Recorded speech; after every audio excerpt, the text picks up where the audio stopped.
Ассалаумағалейкум достар, спорт мастер каналына қош келдіңіз. Менің есімім Нұрфат. Бүгінгі видеода мен сіздерге армиядан қалай келдім, не істедім армияда, қандай наратқа түстім, қанша салмақ жоғалттым армия барып, және сертификатты қалай алдым, сол туралы түсіндіріп айтатын боламын. Бүгінгі видеоға лайк басып, каналға тіркеліп, осы видеоны қолдап кетіңіздер, егер спорт тақырыбына қызықсаңыздар. Ал біз видеомызды бастаймыз. Бірінші айтатын, мен армияға қалай кеттім және армияда қанша салмақ жоғалттым, тастадым. Армияға кетіп баратын кезде салмағым 75 болды, келген кезде 67-68 болды. Бұл аралықта мен 6-7 кг тастадым. Ояқтан біз күнді жүгіреміз, таңертең секіреміз. Содан біраз салмақ кетті. Гражданкада білесіздер өздеріңіз мені. Массаға жұмыс істеймін, көп жүгірмеймін. Массаға жаттығу істеймін.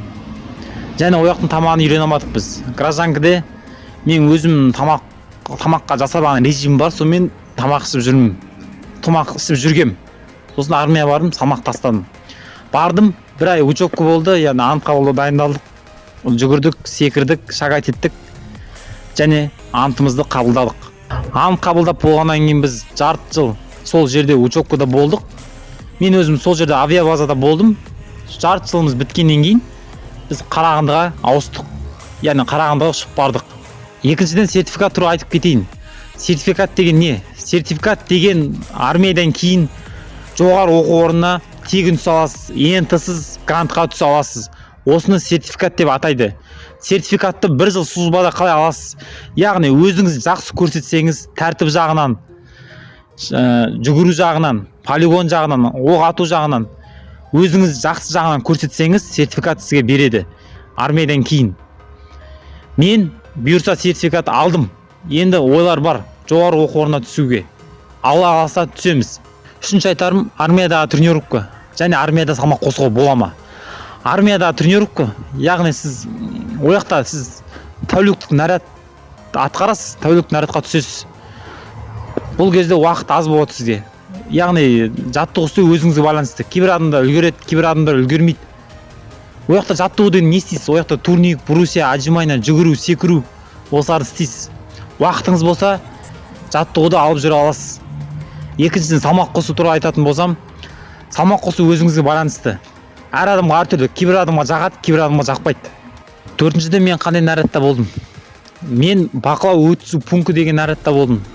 Бұл тәуліктік наряд әскери бөлімге кіріп шыққан заттардың бәрі біздің бақылауымыздан өтеді, қол астымыздан өтеді. Осының бәрін біз өзіміздің жауапкершілігімізге алып тексеріп отырамыз. Және достар, бағаны аяқтамадым, Қарағандыға бардық біз. Қарағандыға барған соң сол жерде тоже 6 ай болдық, 6 ай қызметімізді атқардық, сосын үйге оралдық. Үйге оралғанда біз 20 мамыр күні түсте пойызға отырдық. Және 21 күні түсте Алматы қаласынан пойыздан түстік, аман есен. Қазір өздеріңізбен отырмын. Енді армия туралы айтатын болсақ, қазір көп жастарымыз армиядан қашып жатыр, армия барғысы келмейді. Бұл сіздің өзіңіздің ойыңызға байланысты. Мен армия барып келдім, өкінбеймін армия барып келгеніме. Отан алдындағы борышымды аман есен өтеп келдім. Армия барасыздар, армияда көп заттың қадірін түсінесіздер, үйдің қадірін түсінесіздер, тамақтың қадірін түсінесіздер, достың қадірін түсінесіздер. Ояқта барасыздар, жақын дос табасыздар өзіңізге. Өзіңізге жақын, өзіңізді сыйлайтын, сізге қиын кезде әрқашанда қасыңыздан табылатын жақын дос табасыздар. Армияны жамандамаймын, армияның жақсы жақтары да бар, қиын жақтары да бар, бәрі жақтары бар. Осы видеода мен сіздерге соны қысқаша да нұсқа жеткіздім. Осымен біздің армия туралы әңгімеміз аяқталды. Достар, видеомыз аяқталды. Видео ұнап жатса каналға тіркеліп, лайк басып кетіңіздер. Келесі видеода мен өзімнің жаттығуларымды шығарамын. Өздеріңіз білесіздер, бой өсіру, іш кетіру, біраз жаттығу шығарамын.